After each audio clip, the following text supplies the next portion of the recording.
kept his secret for 8 years, and tonight, my daughter may be the only reason he comes back to us.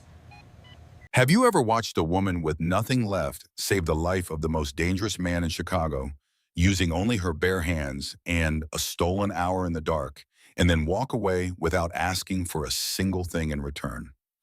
And have you ever considered that the child she carried alone for 8 years, the little girl she fed on half portions, so her daughter could eat full, might be the only reason that man's heart ever beat again? This is that story.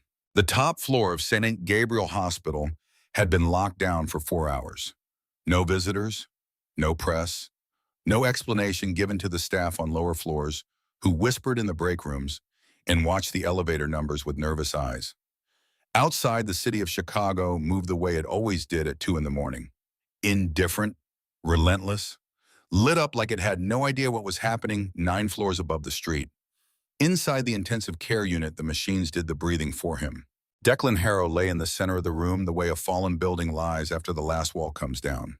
Not peacefully, not gently, just completely. His broad chest rose and fell only because a ventilator forced it to. Dried blood had darkened in the crease behind his left ear and along the ridge of his jaw. The monitors above his bed traced lines that moved less and less with each passing hour. The attending physician, a man named Dr. Gerald Marsh, who had spent 30 years seeing things that should not happen and learning not to flinch, stood at the foot of the bed and removed his glasses slowly. The room went very still. He said it the way doctors say things they have rehearsed, but still hate. The brain activity is consistent with irreversible damage. Based on current trajectory, we are looking at no more than 2 hours before cardiac function ceases entirely. One of the bodyguards near the window turned his face away. Another put a fist against his mouth. Men who had stood in rooms where bullets flew and never wavered stood in a hospital room and could not look at the man in the bed. Outside in the corridor, on a plastic chair bolted to the wall, a woman sat with a little girl asleep across her lap. Her name was Maid Calloway. She was 30 years old. She had dark circles beneath her eyes that had nothing to do with this particular night and everything to do with the last 3 years of her life. Her coat was the kind that had been washed so many times the color had gone from navy to something closer to gray. Her shoes had a small crack along the left sole that let in cold air when she walked on wet floors. She worked the overnight cleaning shift on the 7th floor, and she had been asked by no one to come up here. She had come anyway. The little girl sleeping across her legs was Rosie, 8 years old, pink dress faded at the hem, one hand curled under her cheek, the other hand holding a Chicago Cubs baseball cap, even in sleep. Maeve stroked her daughter's hair and watched the door of the ICU and did not move. When Dr. Marsh came into the hallway and spoke quietly to the security detail, she heard the number. 2 hours. She heard the way the men around her exhaled. She felt it in her chest the way bad news lands when you already know it before someone says it out loud. Then Rosie stirred. The little girl lifted her head and looked through the glass panel of the ICU door. With the particular clarity that children sometimes have in the middle of the night when adults think they are not paying attention.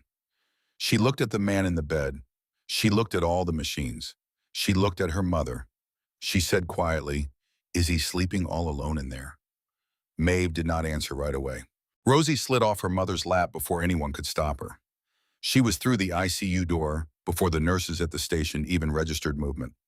By the time 2 of them were on their feet and moving, she had already crossed the room and was climbing onto the bed with the focused determination of a child who has decided something and cannot be reasoned out of it.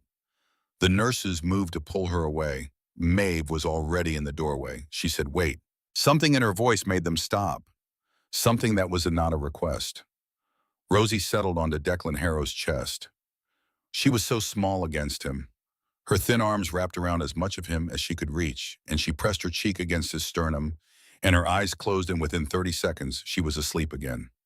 Her heartbeat tapping steady and small against his still one. The room held its breath. 1 second, 2 seconds. Then the monitor above the bed changed. Not a spike, not a dramatic surge, just a single strong beat where there had been nothing, and then another, and then a rhythm beginning to form like a song finding its tempo after a long silence. Dr. Marsh crossed the room in 4 steps and stared at the readings and stared at them again. He called for the other physician on call. He called for a second opinion and then a third. He stood at the side of the bed and looked at the little girl sleeping on the chest of the most feared man in Chicago, and he said very quietly, "This is not possible." The female resident beside him was already crying. Maeve stood in the doorway with her hand pressed flat against the wall and her eyes closed and breathed. She had known, not the way doctors know things from data and training, the way a mother knows, the way a woman who spent 4 years watching people on the edge of dying sometimes learns to read the room before the machines catch up. She had known when she put Rosie down and said, "Wait," that it would either work or it would not, and that either way she would have done the only thing left to do. Now she opened her eyes and watched her daughter's small back rise and fall against the chest of a man coming back from somewhere no one could follow him to, and she let herself breathe. 7 weeks earlier, Maeve Calloway had been doing what she did on most nights, which was working. The seventh floor of St. Gabriel had a long corridor of administrative offices that needed to be cleaned between 11 at night and 3 in the morning when no one was there to be inconvenienced by the smell of industrial cleaner or the sound of a vacuum. Maeve pushed her cart from room to room with the efficiency of someone who has learned to compress every motion because time is money, and money is the difference between the light staying on and the light going off. She was 30 years old and she was tired in the particular way that settles into the body, not from one hard night, but from many hard years, stacked on top of each other until you stop noticing the weight because it has become indistinguishable from yourself. 3 years ago, she had been a licensed nurse. She had worked days on the cardiac floor. She had been good at her job in the way that people who truly care about what they do are good at things. She noticed the patient whose chart said stable, but whose color said otherwise. She sat with families when no one else had time. She remembered names. 3 years ago, she had walked into the office of Dr. Arthur Kane, the chief of internal medicine at St. Gabriel, and she had placed on his desk a folder containing documented evidence that he had been accepting payments from 2 private pharmaceutical suppliers in exchange for directing hospital purchasing contracts toward their products. The evidence was clean. The documentation was thorough. She had spent 4 months compiling it. Dr. Kane had looked at the folder and then at her, and then he had picked up his phone. Within 6 weeks, Maeve Calloway had been terminated for cause. The stated reason was medication inventory discrepancies. The paperwork was airtight. The hospital legal team had clearly spent more time on it than any reasonable audit would require, and that told her everything she needed to know about how seriously someone had taken her complaint. She had filed appeals. She had contacted the state nursing board. She had written letters.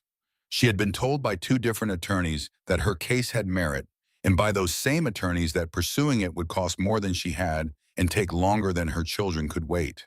Her children, Rosie and Colt, 8 years old and 6 years old respectively, and entirely unaware of the precise calculations their mother ran every single week to keep food in the refrigerator and the heat running and their shoes from developing holes large enough to matter.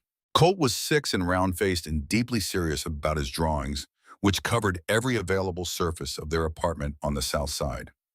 He drew families mostly, figures with large hands and small figures standing close to them under yellow suns. Rosie was 8 and impossible to keep still, and had decided 2 years ago that she was a dancer without any formal training to support this belief, and without any evidence that formal training would have changed her approach regardless. She danced in the kitchen while Maeve cooked. She danced in the hallway while waiting for the elevator. She danced on the walk to school in a way that made other parents smile and made Maeve's chest ache with something she did not have a clean word for. The apartment building on Delaney Street was 4 stories, and the kind of tired that buildings get when no one has invested in them for a long time. The Calloway apartment was on the 3rd floor, and their neighbor directly below them was a retired mechanic named Frank, who had never once complained about the sound of Rosie's dancing, which Maeve considered one of the small but genuine mercies of her life. Living 2 floors down in the unit near the stairwell was a boy named Briggs. He was 9 years old, and he had been largely raising himself for the past year while his mother fought cancer in a public hospital on the west side of the city. Briggs had the eyes of someone much older and the posture of someone who had learned to take up as little space as possible, and he had appointed himself Rosie's unofficial guardian in the way that children from hard circumstances sometimes form protective bonds with smaller children from equally hard circumstances. He followed her to school when Maeve could not. He sat outside the apartment door when she was home alone. He had never asked for anything, and Maeve fed him dinner 3 nights a week without either of them acknowledging the arrangement out loud.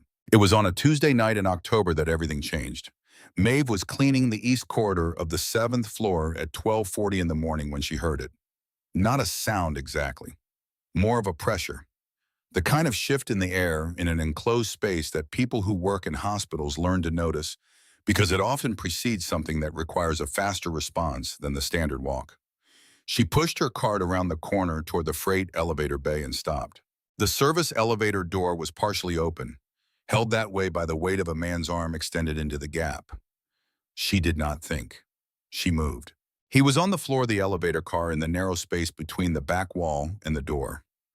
Big, broad through the shoulder, a dark suit that had probably cost more than 2 months of her salary and was currently doing the additional work of absorbing a significant amount of blood from somewhere below his left ribs. His breathing was audible and labored, and his color was the particular wrong shade of gray that Maeve had learned to recognize as a gap between here and not here that could close faster than anyone plans for. She knelt beside him, and her hands were already moving before she had finished assessing. She had no equipment. She had a cleaning cart in the hallway with rags and spray bottles and a first aid kit designed for minor cuts. She did not have time to think about what she did not have. She used what she had. She pressed the cleanest rag she could find against the wound beneath his ribs, and she used both hands and she leaned her weight into it and she watched his face. His eyes opened. They were very dark and very still, and they looked at her with an expression she had seen before on people who have been badly hurt and are trying to determine whether the person in front of them is a threat or a resource. She held his gaze. She said, "I am going to keep pressure on this. You need to stay still. I am not going to call anyone unless you stop breathing." He said nothing for a moment. Then he gave a single small nod. She worked through the night. She did not call the nursing station. She did not alert security. She kept pressure on the wound. She monitored his breathing. She used the small suture kit from the cart's first aid supply to close the surface laceration as best she could. She elevated his feet using her own folded coat. She talked to him when his eyes started to lose focus. Not important things, just words to give him something to hold on to. At 4:15 in the morning, his color had improved to something she could reasonably describe as better. His breathing had steadied. He had not lost consciousness again after the first hour. At 4:30, he looked at her directly and said, "Why didn't you call for help?" She considered the question. She had spent 4 months watching people who were supposed to enforce rules decide that the rules applied selectively depending on who was paying attention. She had seen what happened when you trusted the right channels with the wrong information. She said you were being watched. Whatever happened to you tonight, someone was waiting to see where you ended up. I did not think bringing security into it would help you. He looked at her for a long time after that. Long enough that she had time to register how tired she was and how cold the floor was and how Rosie would be waking up in 2 hours and expecting breakfast. He said, "What is your name?" She told him. He said, "I will not forget it." When she came back from retrieving a blanket from the supply closet at the end of the hall, he was gone. The elevator door had closed. The floor was clean. The only evidence that any of it had happened was the rag she had used and the ache in her hands from 4 hours of sustained pressure. She finished her shift. She went home. She fed Rosie cereal and braided her hair and put her and Colt on the bus to school, and then she went to sleep for 3 hours and woke up and went back to work. She did not hear from anyone for 2 weeks. The black SUV appeared on a Thursday afternoon. She was coming back from the corner market with 2 bags, and Rosie was telling her something important about a dance she had invented, and Colt was carrying one of his drawings carefully with both hands as though it might dissolve. The vehicle was parked directly in front of their building. Clean, tinted windows, engine running. Rosie stopped talking. Maeve put herself in front of her children. The rear window went down. She recognized the face immediately. Better color than when she had last seen it. A clean suit. Eyes the same as she remembered. Still and dark and measuring. Declan Harrow said, "I would like to talk." Maeve said, "My children are here." He said, "I know. That is partly what I want to talk about." She did not get into the car. She made him come to her apartment instead. She made coffee, and she sat her children in the back room with a movie, and she sat across the kitchen table from the most powerful man in Chicago, and she did not offer him anything other than the coffee. He told her who he was. She had already looked him up. He told her that he had spent 2 weeks investigating what had happened that night in the elevator, that the men who had ambushed him had been fed information about his route from inside his own organization, that her instinct not to call anyone had almost certainly saved his life twice, once from the wound and once from whatever was waiting in the form of whoever was watching. Then he told her that he had also done something else with those 2 weeks. He had looked into her.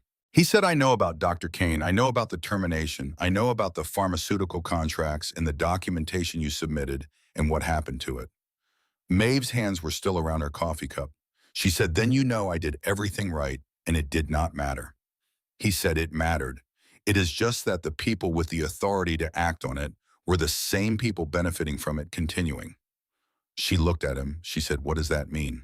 He said it means Arthur Kane is not the top of that chain. He placed a folder on the table. She opened it. She read for several minutes without speaking. When she looked up, her expression had not changed, but something behind it had.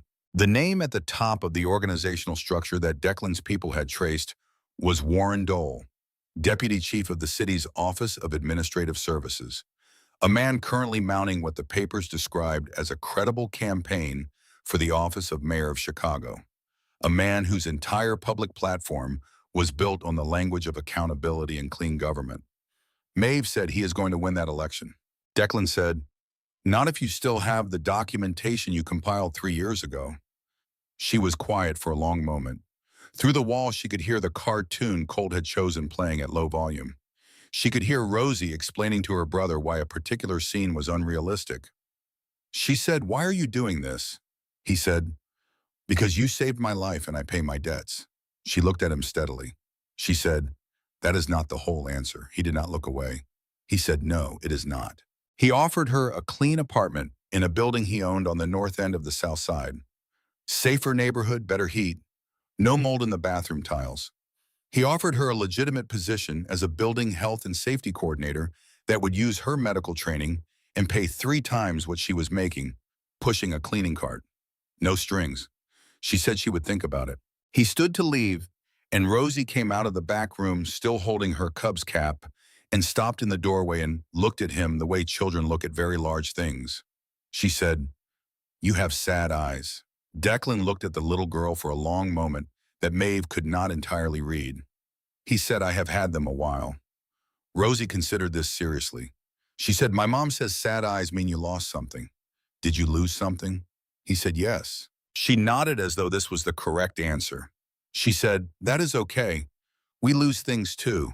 Mama says you can still find them sometimes. He looked at Maeve then in a way that made her feel seen in a way she was not prepared for. She looked back at him without expression. After he left, she stood at the kitchen window and watched the SUV pull away and tried to determine what exactly she felt about all of it and could not find a clean answer. She took the apartment. She took the job. She told herself it was because her children needed it, and that was true. 3 weeks into their new situation, Rosie got sick. It was a minor fever, the kind that comes from a rainy afternoon spent outside without enough layers, which described accurately the previous Saturday when Rosie had slipped out at dusk and spent an hour on the terrace of the building's rooftop doing what she called practicing. Declan had arranged for a private physician to handle any medical needs for Maeve and the children. He said it was part of the housing arrangement. Maeve went along with it for Rosie's sake and told herself the resentment she felt at needing someone else's resources was something she could examine later, when her daughter did not have a fever. The physician was a quiet man named Dr. Elliot Strand, who came to the apartment with a bag and examined Rosie thoroughly and took a small blood sample, which he said was routine for children who had experienced extended periods of nutritional stress. Maeve understood what that meant.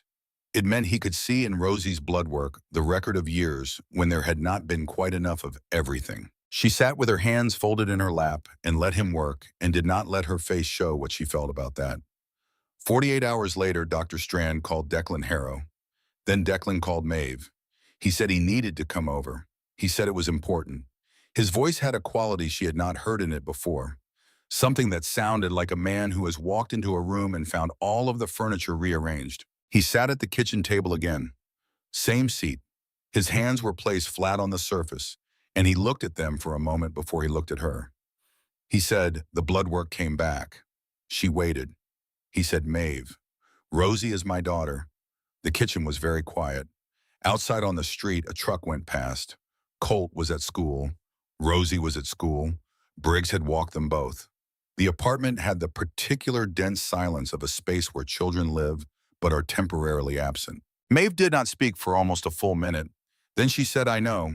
He looked at her. She said, I have always known. I recognized your name when you told me who you were. I looked up the timeline before I let you into this apartment. He said, why did you not tell me? She said, because I did not go looking for you then, and I was not going to use her to get something from you now. She is not a bargaining chip. She is my daughter. He said, she is my daughter too. Maeve stood up from the table. She walked to the window. She stood with her back to him for a moment, and when she turned around, her expression was the same one she wore when she was calculating something difficult and was not going to let anyone see the effort it cost her. She said, 9 years ago, you were a man I barely knew sitting in a hospital room while his wife was dying. I was a night nurse on the cardiac floor doing my job.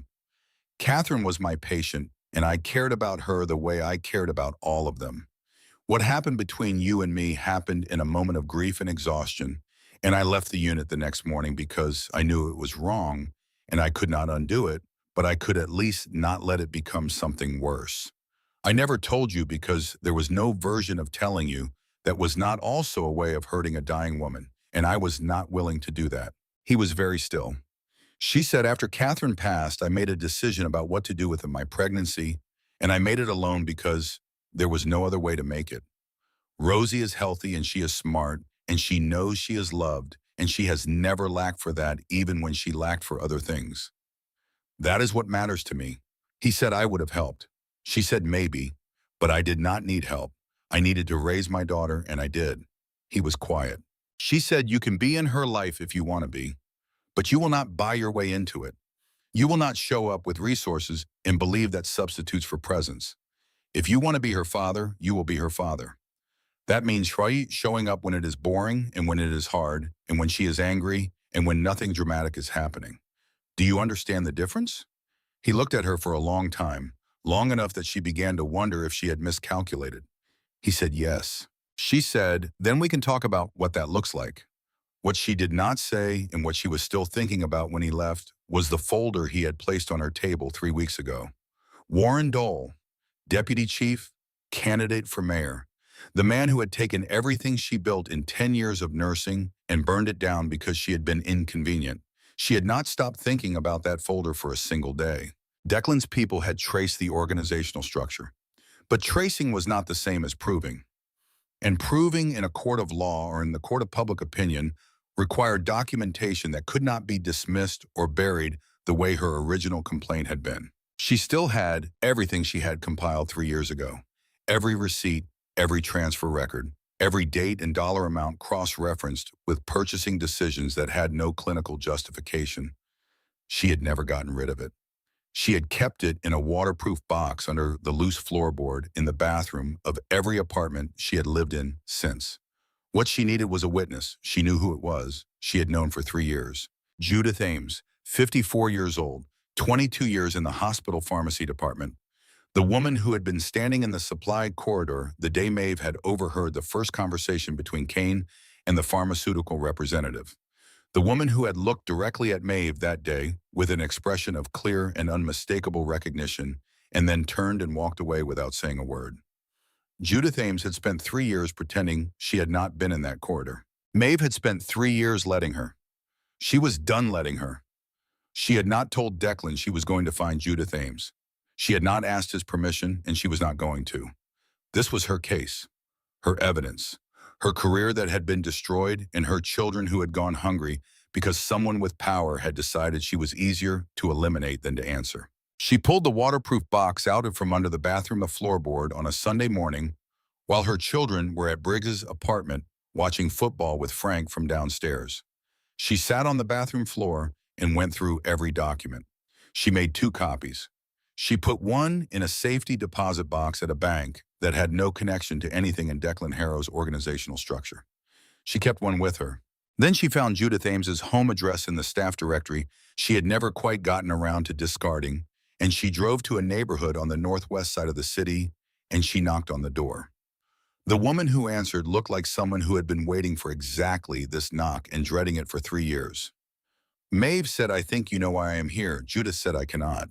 Maeve said, "I know you are scared. I was scared too. And then I stopped being scared and started being angry, and that turned out to be more useful."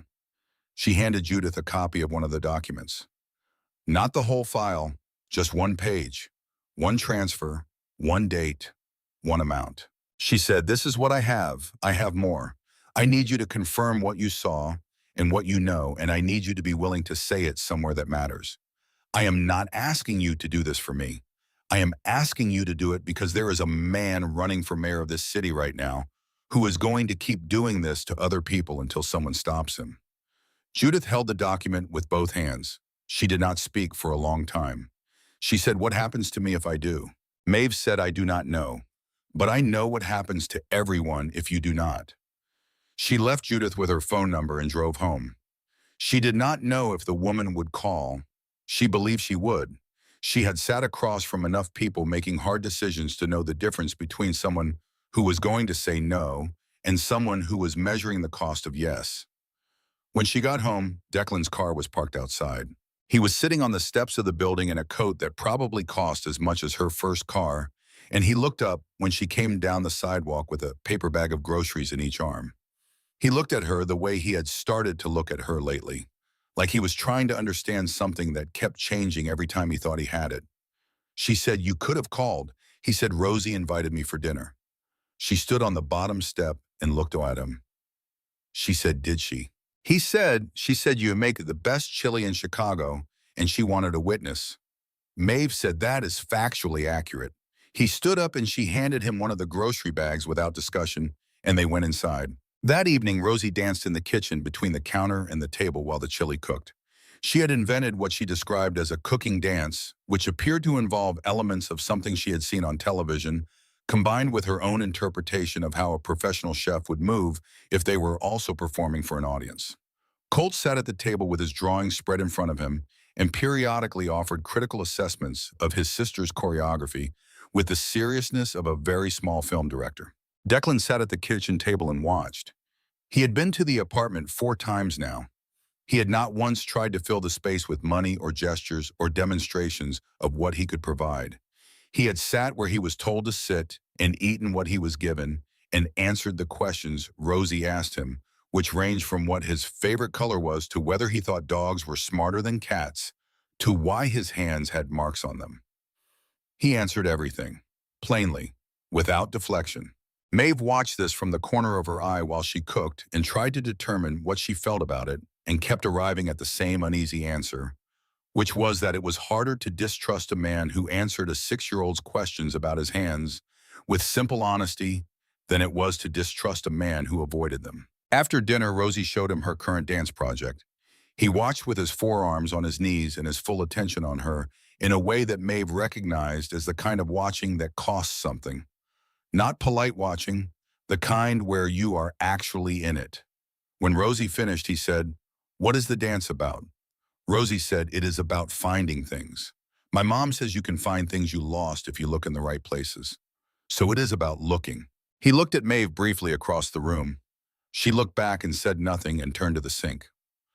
Later, when the children were in bed and the kitchen was clean, she stood at the window and he was still at the table, and she said without turning around, "I went to see someone today." About Dole, someone who was there, a witness. He was quiet for a moment. He said, "Maeve." She said, "I did not ask for your help and I do not need your permission. This is my case." He said, "I know that. I'm not saying you were wrong to go. I am saying Dole already knows more about your movements than you realize. We picked up communication between his security team and someone near your building 4 days ago." She turned from the window. He said, "He knows you exist. He has probably known since before I found you. He has been watching and waiting to see what you do." She said, "Then we do not have as much time as I thought." He said no. She looked at him across the kitchen. She said, "Then we need to move faster." He looked back at her. Something passed between them in the silence of that kitchen that was not a promise exactly, but was the shape of one. The next morning came in cold and flat, the way Chicago mornings do in November, when the lake decides to remind the city who is actually in charge. Maeve was up before the children. She stood at the kitchen window with her coffee and watched the street below and thought about Judith Ames and whether the woman had slept at all and whether fear would win in the end the way it usually did. Her phone was on the counter. It had not rung. She got the children ready for school. She braided Rosie's hair and listened to a detailed account of a disagreement Rosie had with a classmate about the correct way to perform a cartwheel. She checked Colt's backpack for the third time this week because he had a habit of removing his lunch somewhere between the apartment and the front door and replacing it with an additional drawing. She found a drawing of a tall man standing next to a woman and two children under a sun that took up most of the top third of the page. The man had large hands. The son had a face. She put the drawing back and added the lunch. Briggs was waiting in the hallway as he always was.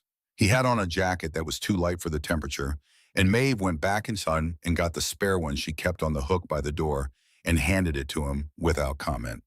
He took it without comment. This was the nature of their arrangement. She watched the three of them go down the stairs and out the front door and stood at the window until she could see them on the sidewalk below. And then she picked up her phone and her keys and her bag and went to work.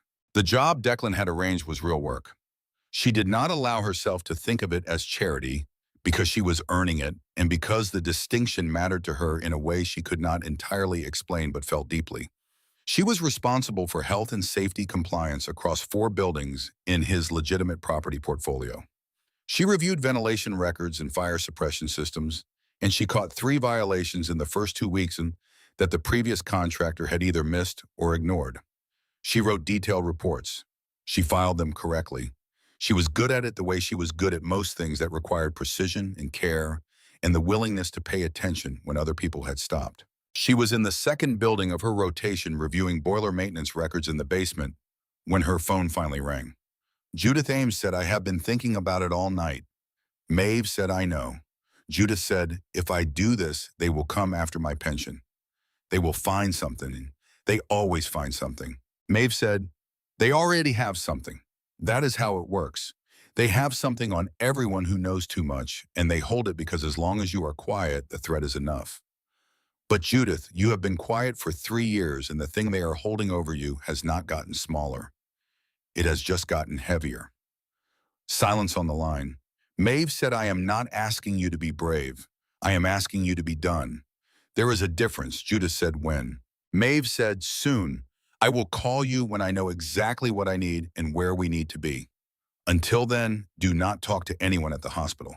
Do not email anything. Do not change your routine." She hung up and stood in the basement next to the boiler that needed a new pressure valve and breathed out slowly. One piece in place. She was crossing the parking structure on the east side of the 3rd building at noon when she heard the engine. She had learned to hear engines differently in the past few weeks. The way you learn to hear a particular sound after someone tells you it matters. This one mattered. It came fast from the far end of the structure, and it did not slow the way a car slows when it is looking for a space. It moved the way a car moves when it has already found what it is looking for. Maeve ran. She had 4 seconds between the moment she heard it and the moment the side door of the structure opened, and she was through it and on the street with her back against the brick wall and her heart going very fast and the car going past the door at a speed that made clear it had not been looking for a parking space. She stood against the brick wall in the cold and breathed. She called Declan. He answered on the second ring. She said someone just ran a vehicle through the parking structure on Millard. They were not parking. He said, "Are you hurt?" She said, "No. I am outside." He said, "Stay outside. I am sending someone." She said, "I do not need someone sent. But I need to know what you know about Dole's current security operations because this felt like a message, not an attempt, and I want to understand the difference." He said, "Come to the house tonight. Bring the children. I will explain what we are dealing with." That evening, Declan's house on the North Shore had the quality it always had, which was the quality of a space built for more people than currently lived in it. High ceilings, wide hallways, a kitchen large enough for a family that did not exist. He had told her once that his wife Catherine had designed most of it, that she had planned it with the assumption that it would eventually be full of noise. He had said it the same way he said most things about Catherine, directly and without self-pity, which Maeve found she respected more than she expected to. Rosie had no ambivalence about the house whatsoever. She treated it the way children treat spaces that feel safe without being able to articulate why. She went immediately to the wide kitchen and asked if there was anything that needed tasting. Colt spread his drawings on the dining table with the proprietary ease of someone establishing a studio. Briggs, who had come along because Maeve had not wanted to leave him in the building alone, stood near the entrance to the main room and observed everything with his characteristic economy of expression. Declan sat across from Maeve at the kitchen table and laid out what his people had compiled. Warren Dole had been running his operation for 11 years. What had started as a straightforward arrangement between the city administrative purchasing office and a network of preferred vendors had grown into something substantially more complex. The pharmaceutical contracts were one stream. There were also building supply contracts, infrastructure maintenance, a waste management arrangement that had been renewed 6 times without competitive bidding. The money was significant. The web was wide, and Dole had spent 11 years making sure that the people who knew about it had more to lose from speaking than from staying quiet. The one thing he had not anticipated 3 years ago was a night shift nurse who had not yet learned what staying quiet cost her. Declan said, "He knows you still have the documentation. Someone from your original complaint process talked. We do not know who, but it happened within the last 6 weeks. What happened in that parking structure today was to let you know they know where you are. Maeve said he is going to try to take the children. The medication theft allegation. That is what he has." Declan said, his people filed a supplemental complaint with the state licensing board 2 days ago. Fabricated inventory records from your last 6 months at St. Gabriel showing recurring discrepancy on controlled substances. If it goes forward, it triggers a mandatory child welfare review. She said, "How long do I have before the review is initiated?" He said, 2 weeks, maybe 3. She put both hands flat on the table. She looked at them. Then she looked up. She said, "Then I need Judith Ames on the record before that review is filed. And I need the documentation I have cross-referenced with whatever your people have found so there are no gaps." He said, "My team can handle the cross-referencing." She said, "I will handle Judith. That relationship is mine, and she will not talk to anyone she does not trust." He said, "Agreed." She said, "And Declan, whatever you are planning to do on your end of this, I need to know about it before you do it. I am not a person you manage around." He said, "I know that."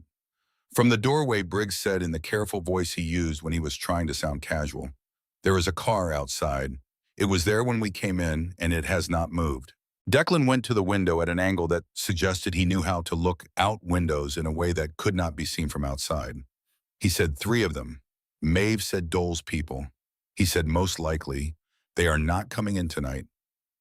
"Someone told them you would be here tonight." She said, "Who knew I was bringing the children here?" Declan said, 4 people in my organization. I will know which one by morning." Rosie appeared from behind Colt holding a jar of honey and said, "Are we having a sleepover?" Maeve said, "It looks that way." Rosie said, "I need to call this the sleepover dance then. It is different from the regular ones." Colt said, "How is it different?" Rosie said, "You do it in socks." That night, Maeve slept badly in the guest room with Rosie beside her and Colt on the pullout, and she lay in the dark and thought about Judith Ames and the 2 weeks she had and what it meant that someone inside Declan's organization had told Dole's people where she was. She thought about the folder under her bathroom floorboard. She thought about the safety deposit box. She thought about the gap between having evidence and being believed and how that gap was not a legal problem, but a power problem and always had been. She fell asleep somewhere after 3 and woke at 5:30 because that was when she always woke, and she went to the kitchen and made coffee and sat at the table and looked at the drawings Colt had left spread out on the far end. She picked up the one with the tall man and the woman and the 2 children under the large sun. She looked at it for a long time. Declan came downstairs at 6. He looked at the coffee and then at her, and she pointed at the pot without speaking, and he poured himself a cup and sat down. He looked at the drawing she was holding. He said, "He gave me one like that last week. Mine has 3 children in it." She looked at him. He said, "Briggs is in mine." She set the drawing down carefully. He said, "Maeve, I need to tell you something. I should have told you sooner." She waited. He said, "Briggs's mother." her treatment, the experimental protocol she was denied because the insurance classification put it outside coverage. I arranged for her transfer to Northwestern's oncology program 6 weeks ago. The funding is coming through a trust my attorney set up. She starts the new protocol next week. Maeve looked at him. He said I should have told you. I wanted to. I kept finding reasons to wait, and the real reason was that I did not want you to think I was using it as a way to get something from you.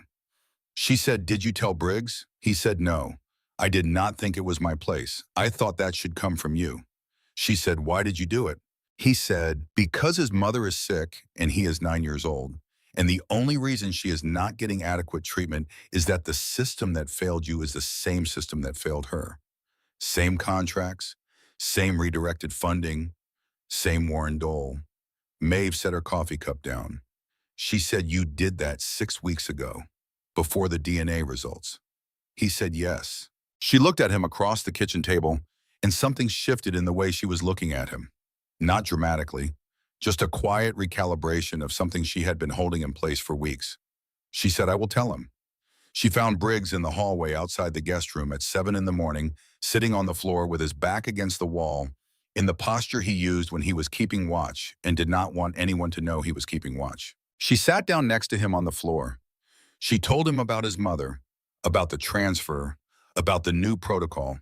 She told him simply without softening it too much or overselling it because he was 9 and had been managing hard information alone for a year and deserved to be told the truth at its actual size.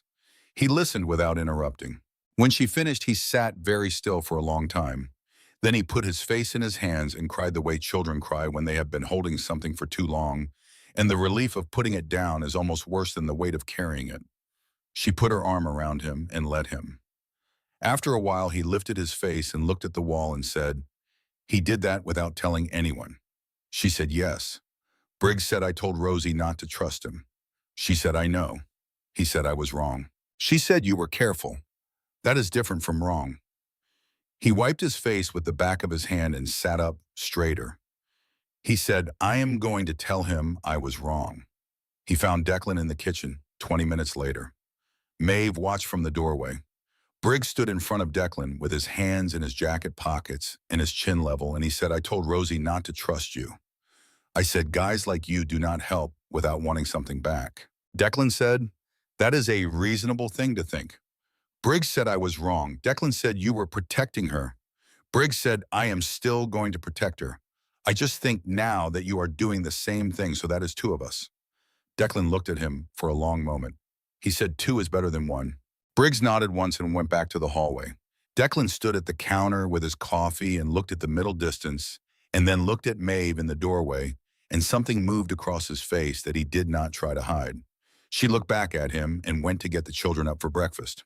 3 days later, Maeve drove alone to a diner on the northwest side of the city and sat in a corner booth and waited. She had told Declan where she was going, and he had said he did not like it, and she had told him she needed Judith to feel safe, and Judith would not feel safe with a black SUV in the parking lot. Judith Ames arrived 7 minutes late in a coat that looked like she had been wearing it since the night before. She slid into the booth and wrapped both hands around the coffee the waitress brought and looked at Maeve. She said, "I pulled the records myself before I left the pharmacy. I have dates and batch numbers, and I have the correspondence. Not copies. Originals. I kept them because I was scared, and then I kept them so long they became the thing I was most scared of." Maeve said, "Where are they now?" Judith said, "My sister's house in Indiana, in a shoebox under her winter coats. She does not know what is in it. I told her it was financial documents from my divorce." Maeve said, "Can you get them?" Judith said, "I already called her. I am driving out Sunday." Maeve looked at the woman across from her. She could see in Judith's face the cost of 3 years of carrying this. She said, "You are doing the right thing." Judith said, "I am doing the thing I should have done 3 years ago." Maeve said, "You are doing it now. That is what matters." On the drive back, her phone rang. It was Declan's number, but when she answered, it was a member of his security team. A man named Garrett, whose voice she had learned to identify as the one that appeared when things had changed. He said, "There has been a development. Mr. Harrow needs you at the house." She got there in 40 minutes. Declan was in the study with the expression of a man who has received information that has altered the topography of something he was navigating by memory. He said Dole has accelerated the timeline. He filed the welfare complaint this morning. Not in 2 weeks. This morning. She sat down. He said there is more. He also released a statement through a third-party media contact claiming that an individual connected to organized crime is using a vulnerable single mother and her minor children as a front for moving information about a corruption investigation. No names. But the framing is designed to flip the narrative. If it gains traction before you can present your evidence, you become the story instead of him. Maeve said, he is trying to make me radioactive before I can speak. Declan said yes, and he has a judge who has agreed to expedite the welfare review to 48 hours rather than 72. She looked at the wall. She looked at her hands. She looked at Declan. She said, I need Judith's documents by Sunday. I need your team's cross-reference file completed by Sunday night. I need a journalist, someone with an established track record on city government coverage who has reason to distrust Dole independently. He said, I know someone, former Tribune, now independent. She broke the water department story 4 years ago. Maeve said neutral, not one of your people. He said neutral. She said, set up the contact for me. I will make the call myself. She called Carol Fenn from the parking lot of Declan's building that afternoon. The journalist answered on the third ring with the wariness of someone who has learned to treat unknown numbers as likely disappointments. Maeve said, my name is Maeve Calloway. I am a former licensed nurse. I was terminated from St. Gabriel Hospital 3 years ago after filing a documented complaint about pharmaceutical contract fraud tied to the city's Office of Administrative Services. I have the original documentation. I have a corroborating witness with primary source materials. And I believe the man at the top of this chain is currently running for mayor of Chicago. I am not asking you to take my word for any of it. I am asking you to look at what I have. Silence on the line for 4 seconds. Carol Fenn said, where? Maeve said, somewhere you choose. Fenn said, Monday, 7 in the morning. Lakeview Grounds on Damen. Corner table. Come alone. Maeve said, I will be there. Sunday came with a pale sky and very cold air off the lake. Judith Ames called at 2 in the afternoon from a rest stop on the highway back from Indiana. She said she had the documents. She said her hands were shaking.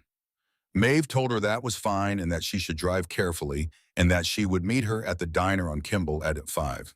Judith arrived with a manila envelope that had been folded and refolded enough times to show the history of every moment of doubt she had carried. She slid it across the table and Maeve opened it and looked through the contents without speaking. It was everything she had hoped for and more. Judith had not just kept the correspondence. She had kept the original requisition forms with handwritten annotations and margins that were clearly not standard pharmacy notation. She had kept a printed email chain that had been forwarded to her by accident in a mass distribution and then recalled by the sender 6 minutes later, but which she had already printed. She had kept a scheduling log showing that Arthur Kane had met with a Meridian representative on the same day as 3 separate contract renewals in years when the Standard Review Committee had not been convened. Maeve looked up from the documents. She said, Judith, this is not just corroborating evidence. This is the chain of authorization. Judith said, I know. Maeve said, why did you keep all of it? Judith said, because I knew what I had seen and I was not ready to throw away the proof that I had not imagined it, even if I was too afraid to use it. Maeve said, you are using it now. Judith said, you are using it. I am finally getting out of the way. They sat in the diner for another hour, going through every document together, and Maeve made notes in her own hand about where each piece connected to the files she already had. By the time she walked out to her car, the gap in the evidentiary chain that she had been unable to close for 3 years was closed. She called Carol Fenn from the parking lot and told her that the witness had delivered and that the documentation was complete. Fenn said she would be at the table at 7. On the drive home, Declan called. He said, the person inside my organization who told Dole you were coming to my house. We found out who it was tonight. She said, who? He said, my operations manager. 16 years with me. His son has a federal charge pending, and Dole's people offered to make it disappear. She said, what happens to him?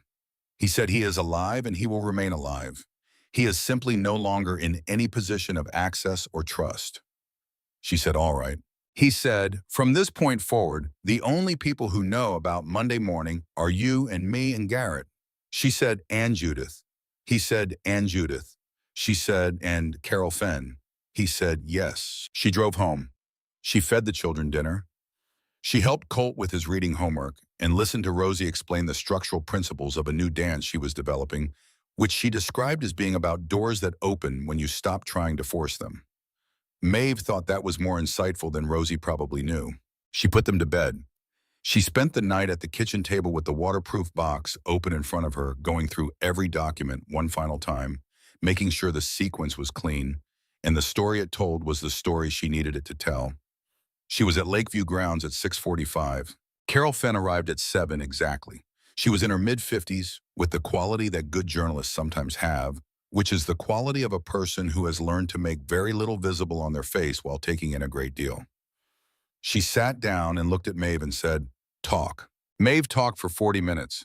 She laid out the structure of what she had, and she was precise, and she did not editorialize, and she answered every question Fenn asked with either a direct answer or the acknowledgement that she did not know, and here is who might.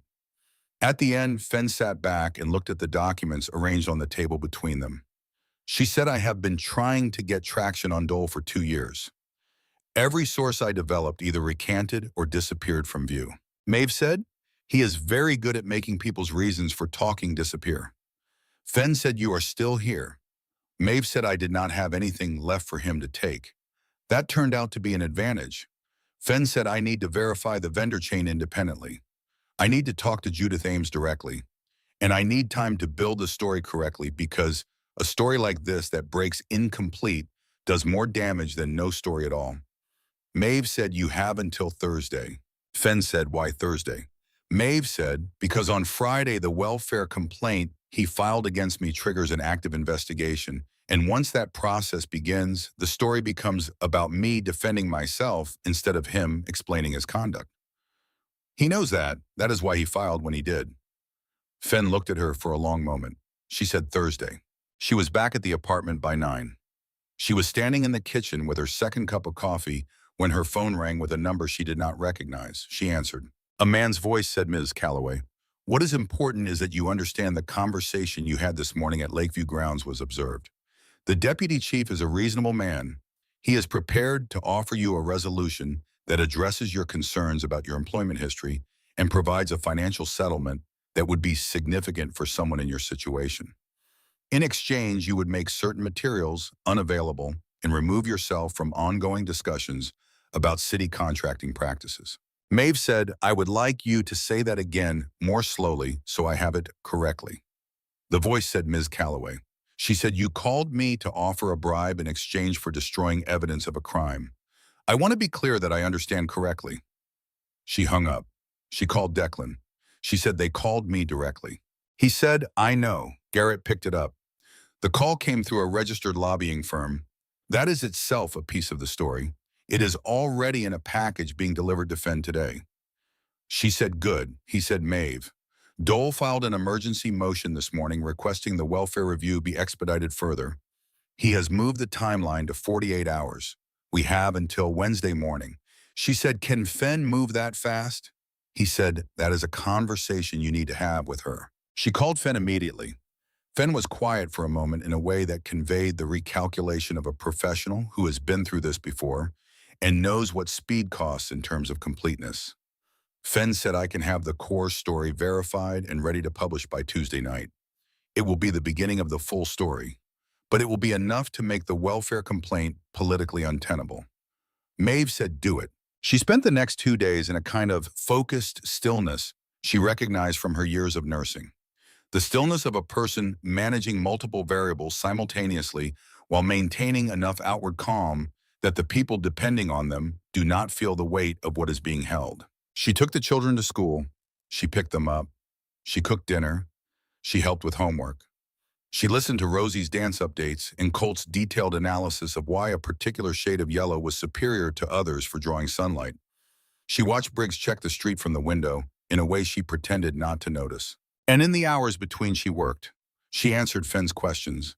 She cross-referenced documents. She walked Judith through two separate phone calls with Fenn, in which Judith's voice shook, but her information was steady and precise. On Tuesday evening at 9:47, she received a text from Fenn that said, "Story goes live at 6 tomorrow morning. You should know before it does." She read it standing in her kitchen. She put the phone down on the counter. She stood very still. Then she called Declan. He answered immediately. She said, "Tomorrow morning." He said, "Keep the children home from school. Stay in the building. I will be there by 7. She slept 3 hours. She was awake at 5:15, watching the darkness outside the window begin to separate into the individual shapes of buildings in the street below and the bare November trees. At 6, the story went live. Carol Fenn's piece described a decade-long pattern of fraudulent contracting in the city's health and administrative services sectors tied through documented vendor relationships to the office of a current mayoral candidate. The piece named Warren Dole. It named Meridian Pharmaceutical Solutions and 3 other entities. It cited documentary evidence and identified a primary source as a former licensed healthcare professional who had attempted to report the fraud through official channels 3 years prior and been terminated and blacklisted in response. It included the phone records of the bribery call made to Maeve's number from the lobbying firm's registered line. It included a statement from Judith Ames given by name. By 7:15, the story had been picked up by 4 other outlets. By 8, it had reached the national wire. Maeve sat at her kitchen table and read it on her phone, and Rosie sat across from her eating cereal, and Colt was drawing at the far end of the table, and Briggs was at the window. Then her phone rang. Not the welfare office, a number she did not know. She answered. The voice on the other end was flat and without inflection, and it said, "Your son is with us. He will stay with us until you destroy every copy of the documentation you provided to the journalist and make a public statement retracting your account as fabricated. You have 4 hours." The call ended. Maeve stood in the kitchen with the phone in her hand and looked at the table, and Colt was not there. His drawings were there. His breakfast was there. He was not. Briggs turned from the window. His face was already telling her what she did not want confirmed. He said he went to the bathroom 10 minutes ago. I thought he was still in there. She did not scream. She did not cry. She moved. She called Declan before she had finished crossing the kitchen. He answered and she told him in 11 words, and she heard the change in his breathing, and she said, "Do not go in with force. If they see vehicles, they will move him." He said, "Where are you?" She said, "In my kitchen. I know where they are." He said, "How?" She said, "Because Dole does not improvise. He plans, and he has had this contingency ready since the welfare complaint. There is one property tied to his network that your team identified 3 weeks ago that he has never used because it is too close to his office building. He will use it today because he thinks he has hours and he wants to be close enough to manage the outcome himself. The address on Haynes Street, the warehouse unit registered to Clearwater Administrative Services." A pause, then yes, she said, "I am going there alone. If he sees anything that looks like your operation, he will know the leverage is gone and Colt becomes a liability instead of a bargaining chip." He said, "Maeve." She said, "Have Garrett positioned 1 block out, not visible. If I am not out in 25 minutes, then you do whatever you believe is necessary." He said, 20 minutes. She said, 25. She drove to Haynes Street alone. She parked 2 buildings down and walked the remaining distance on a sidewalk empty in the cold morning air. And she stood in front of the warehouse unit and she called the number that had called her. It rang twice. A different voice answered this time. Older, more controlled. She recognized it from press conference recordings she had listened to during the weeks of preparation. "Warren Dole," said Ms. Calloway, "I did not expect you to come directly. She said, I want to speak to my son." A brief pause. Then Colt's voice came on the line. He said, "Mama, I brought my drawing with me." She closed her eyes for 1 second. She said, "That was smart. I will be right there." Dole came back on the line. He said, "You understand what is required." She said, "I understand what you think is required. I want to tell you something before you make a decision about how this ends." He said, "You have nothing left to negotiate with. The story is already out. Retracting it is the only move that protects your son." She said, "The story being out is exactly why retracting it protects neither of us. It is too late to make this go away." Every journalist who has picked it up in the last 2 hours has their own copies of the documentation now. What you can do is determine whether what happens in the next 20 minutes adds a kidnapping charge to everything else. Silence. She said, let my son walk out the front door and I will give you 2 hours before I call anyone about this conversation. That is the only offer I am making and it expires when I hang up. She heard him breathing. She heard something in that breathing that she recognized from years of sitting with patients who were trying to calculate whether the decision in front of them was survivable. Then a different sound came through the line. A woman's voice. Not Dole's assistant, not a staff member. A voice that was clearly speaking to Dole rather than into the phone and had not realized the line was still open. The woman said, Warren, I have already called them. I called them an hour ago when the story broke. I have been carrying this for 6 years and I am done carrying it. Dole said something that was not audible. The woman said I gave them everything. The accounts in the Cayman structure, the wire transfer records, the correspondence with Meridian going back to the beginning. I kept copies of all of it because I always knew this day would come, and I decided a long time ago which side of it I wanted to be on. Maeve stood on the sidewalk outside the warehouse on Haines Street in the cold morning air and listened to Warren Dole's wife dismantle 11 years of her husband's architecture in 45 seconds. The front door of the warehouse opened. Colt walked out holding a drawing with both hands. He crossed the sidewalk to her, and she knelt and held him, and he said into her shoulder, I knew you would come. I told the man you always come. She said I always come. She held him for a long moment on the cold sidewalk. She could hear sirens in the distance getting closer. She did not know if they were Declan's doing or Margaret Dole's or both. It did not matter. She stood up and took Colt's hand and walked back to her car. Warren Dole was taken into federal custody that afternoon. The arrest was made by agents who had received a complete set of financial documents from a source identified as a longtime associate of the deputy chief's household. Margaret Dole had called before the story broke. She had not waited to see which way it would fall. She had made her decision and acted on it, and that was the difference between a woman who had been complicit in silence and a woman who chose the moment to stop being silent and lived with whatever came after. Dole resigned his campaign the same evening.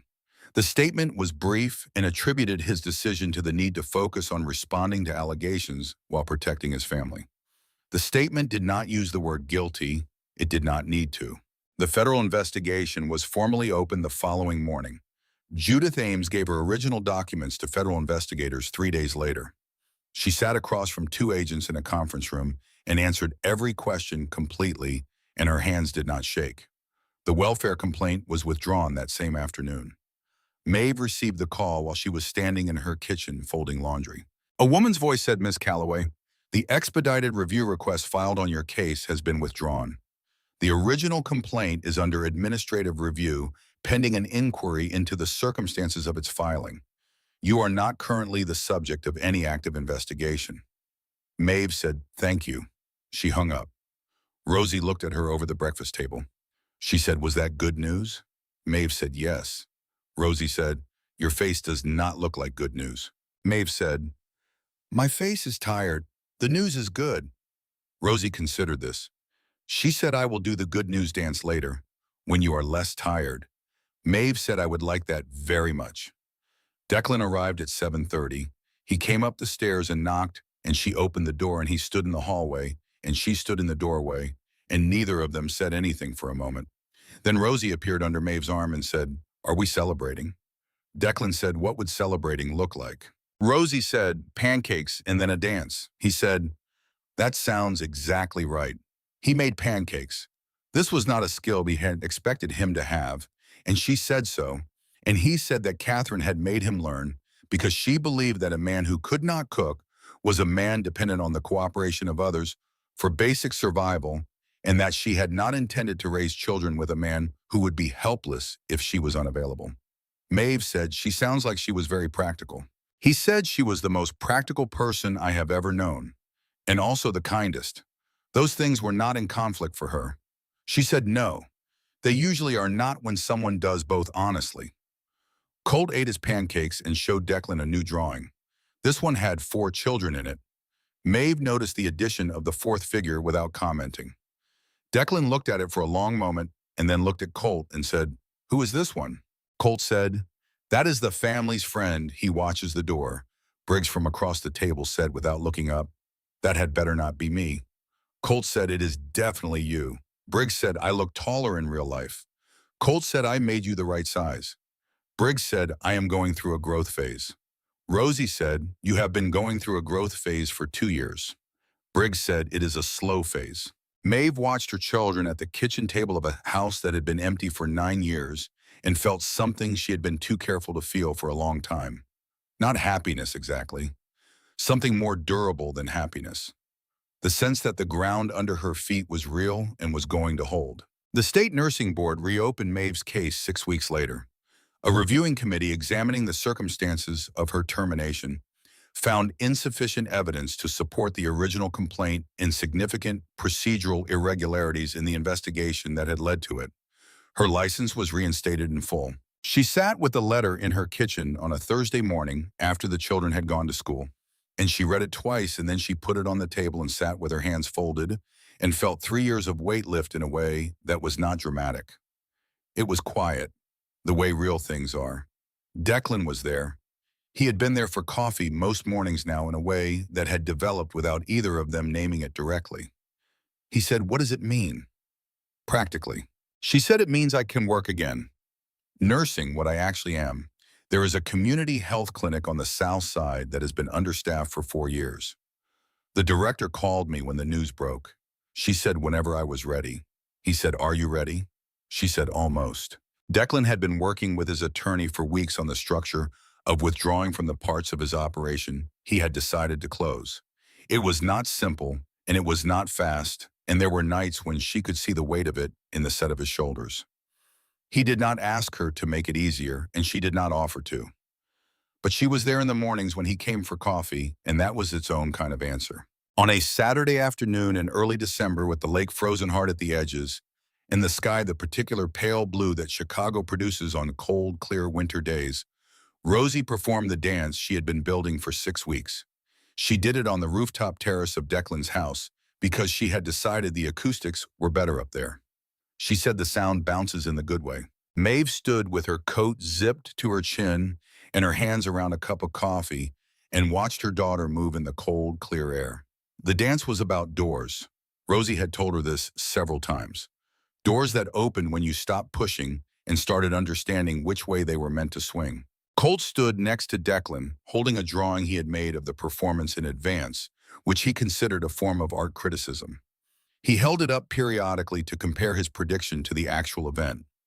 Briggs stood to the side in the jacket Maeve had given him that now fit because he had grown 3 inches in the fall. He watched Rosie with the expression he always wore when watching something he considered worth protecting. Settled, alert, quiet. Declan stood beside Maeve with his hands in his coat pockets and watched his daughter dance in the cold morning, and Maeve watched the thing that moved across his face when Rosie spun and caught herself and laughed at her own stumble and kept going. He said quietly, "You are doing it. The boring version, the everyday version." She said, "You are doing it." That is what I said. He said, "It does not feel boring." She said, "No, it does not." He looked at her.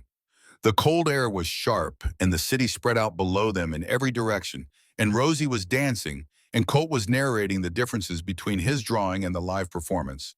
And Briggs was growing 3 inches, and somewhere in a federal office, the case was building toward its conclusion.